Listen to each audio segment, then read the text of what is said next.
सभी दर्शकों को मेरा नमस्कार।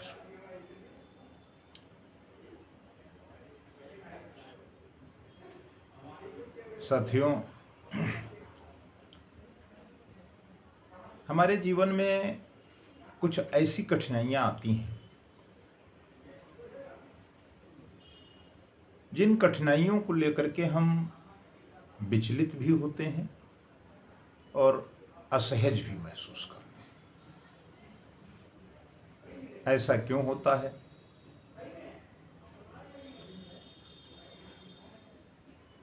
यह है आपके ग्रहों का प्रभाव।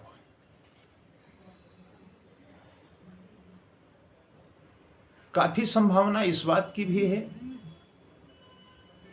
कि आपको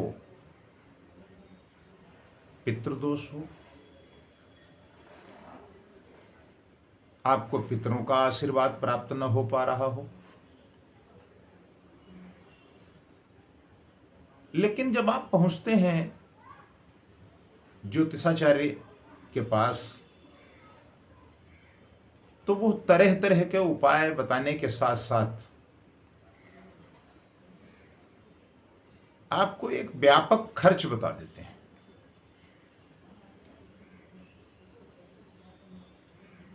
कि आप अगर यह नग धारण करेंगे तो आपको लाभ प्राप्त होगा।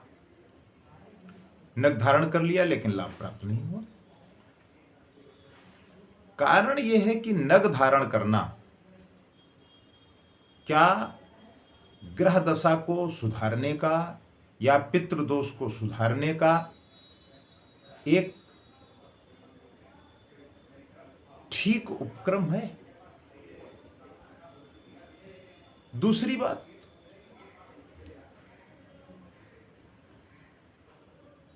आपको यह जानकारी दी गई विभिन्न माध्यमों से कि यदि आप पूजन करा लेते हैं तो आपको ग्रह शांति का लाभ मिल जाएगा। क्या संभव है कि कोई यजमान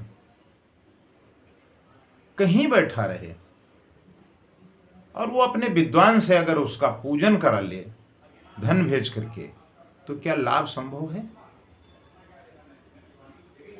व्यवहारिक दृष्टि से, वैज्ञानिक आधार पर या ज्योतिषीय मतानुसार क्या आप इस बात का मूल्यांकन कर सकते हैं कि कोई कहीं भी बैठा रहे और कहीं भी पूजन हो जाए और आपको सुख शांति हो जाएगी?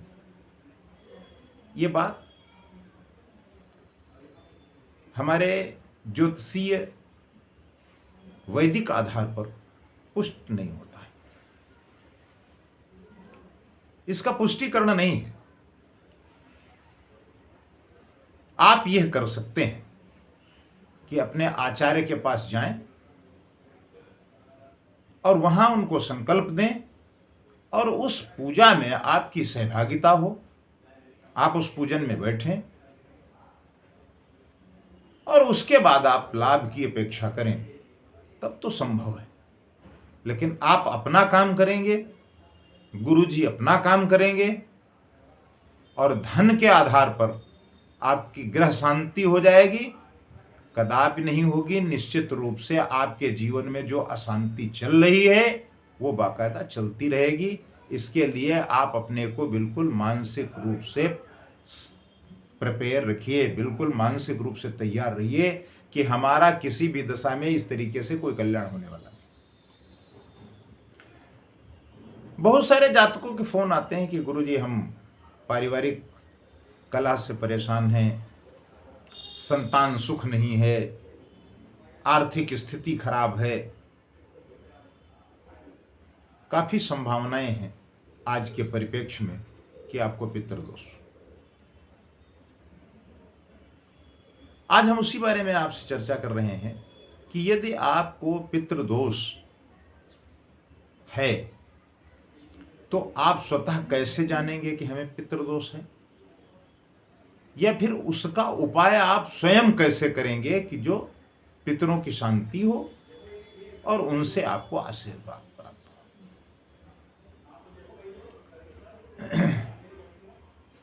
हो। वैदिक ज्योतिष के आधार पर पितृदोष एक बड़ा दोष माना गया है और इसकी शांति के भी बहुत सारे उपाय और बड़े सरल उपाय बताए गए हैं।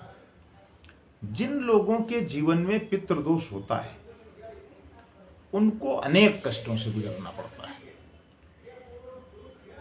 जीवन में अस्थिरता, संतान कष्ट, नौकरी व्यापार में परेशानी, आर्थिक संकट, ग्रह क्लेश, शारीरिक और मानसिक कष्ट, इन सभी समस्याओं से आपको दो चार होना पड़ेगा। ये बिल्कुल ये बिल्कुल निश्चित रूप से होना ही होना है।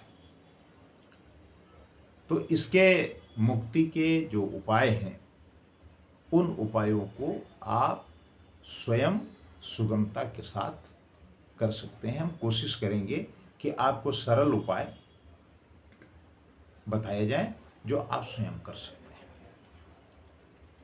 अब पितृदोष है क्या?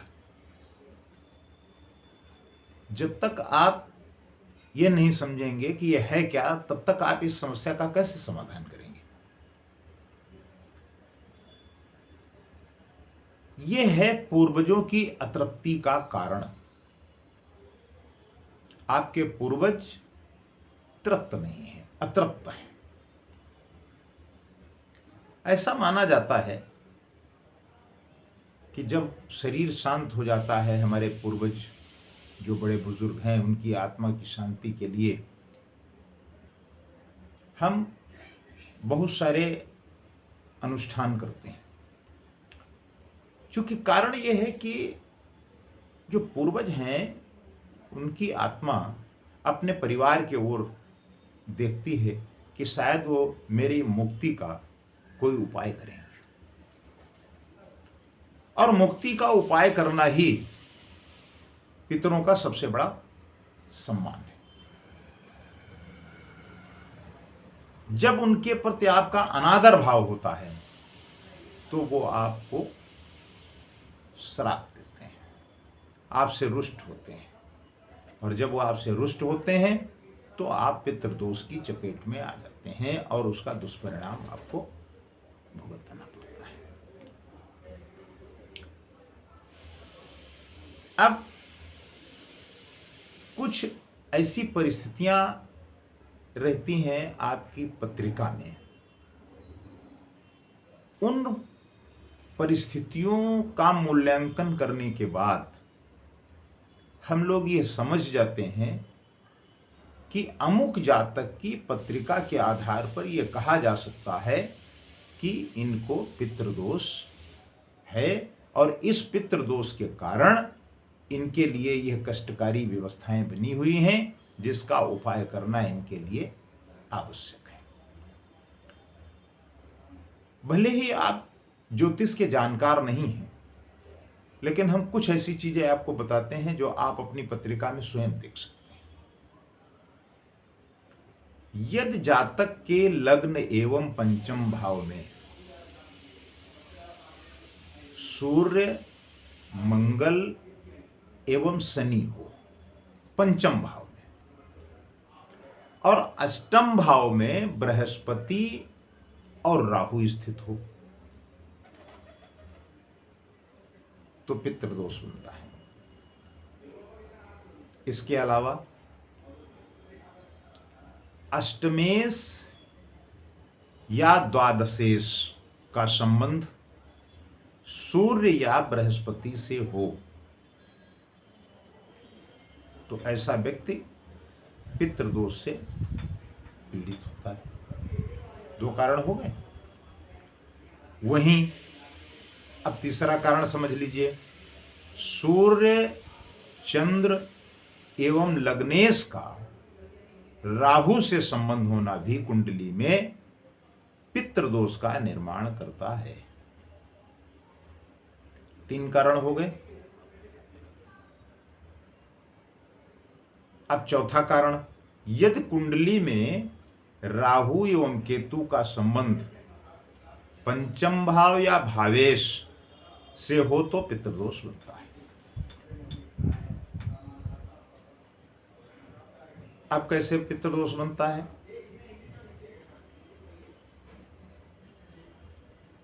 कि यदि आपने अपने किसी पूर्वज की किन्हीं कारणों से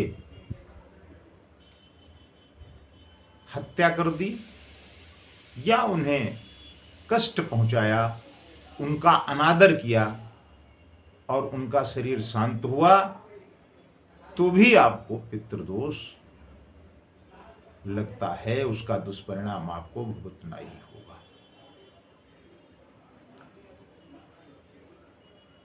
अब होता क्या है जब पितृदोष,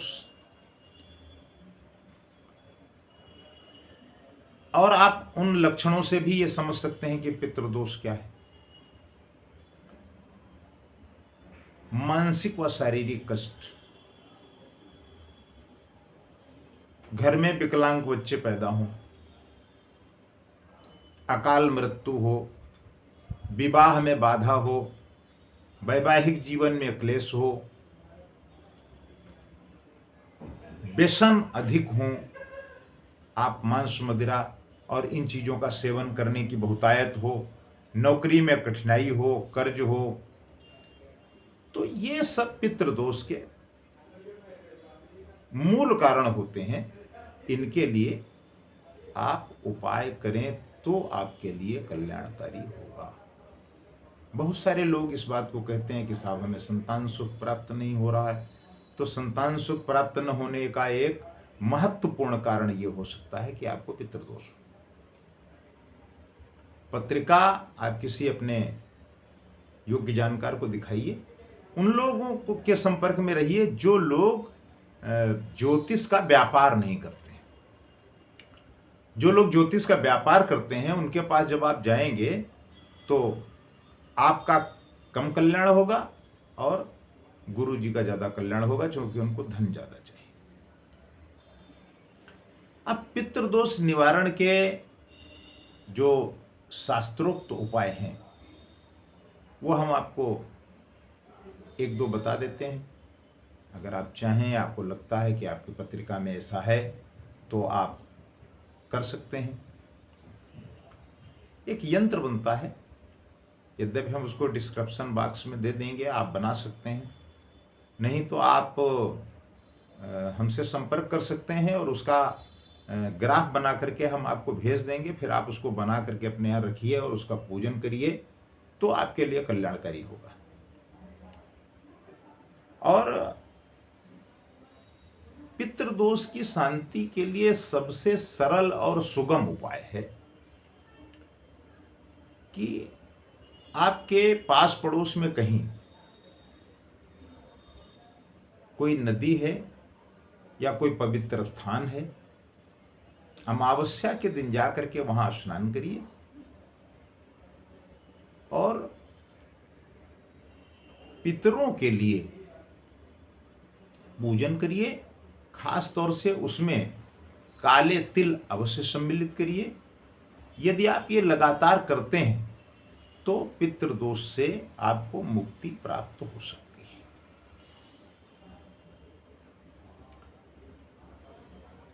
दूसरी चीज, आपके लिए यह संभव नहीं है तो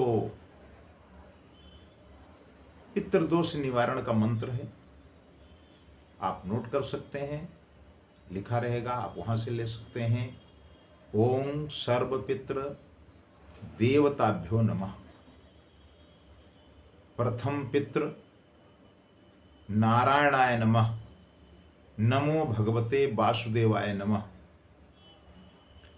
ये 3 मंत्र हैं। इनमें से कोई भी एक मंत्र आप ले सकते हैं और आप अपनी दैनिक पूजा में सम्मिलित कर लीजिए, तो आपको यदि पितृदोष है तो उससे आपको मुक्ति मिलेगी। आपको ध्यान होगा कि हमारे यहाँ बचपन में तो भी जानकारी थी और अब तो इसका प्रचलन कम हो गया। एक टोटके का उपाय किया जाता है, ज्योतिषीय आधार पर भी करते हैं और हमारे ग्रामीण अंचल में तो बहुत सारे लोग इस बात की जानकारी रखते हैं। हर घर के हर व्यक्ति को कुछ न कुछ टोटके की जानकारी है। तो एक टोटका भी आपको बता देते हैं। शनिवार को सूर्योदय से पूर्व, मतलब सूर्य उदय से पहले, कच्चा दूध गाय का हो, उसमें काले तिल डाल करके अगर पीपल के वृक्ष पर चढ़ाएं सूर्योदय से पहले, तो आपको पितृदोष से मुक्ति प्राप्त हो सकती है। दूसरा तरीका, सोमवार को आक के 21 फूलों से भगवान शिव की पूजा करें, तो आपको पितृदोष से मुक्ति प्राप्त हो सकती है। आपको ये उपाय कैसे लगे? यदि आपने किए हैं तो क्या इससे आपको लाभ हुआ है? इसके बारे में और अधिक जानकारी चाहते हैं तो आप हमसे फ़ोन पर बात कर सकते हैं, या हमारे यहाँ जो विद्वान रहते हैं उनसे आप बात कर सकते हैं निसंकोच। उसके लिए आपको कोई व्यय नहीं देना है, कोई शुल्क नहीं देना है। आप इन उपायों को करिए, निश्चित रूप से आपको लाभ मिलेगा। इस प्रकार की और जानकारी के लिए आप हमारे साथ जुड़े रहें। हम समय समय पर आपको इस तरीके के उपाय, तरीके और कारण आपके सुख समृद्धि के लिए जो भी संभव होगा वो करते रहेंगे। इसी के साथ नमस्कार।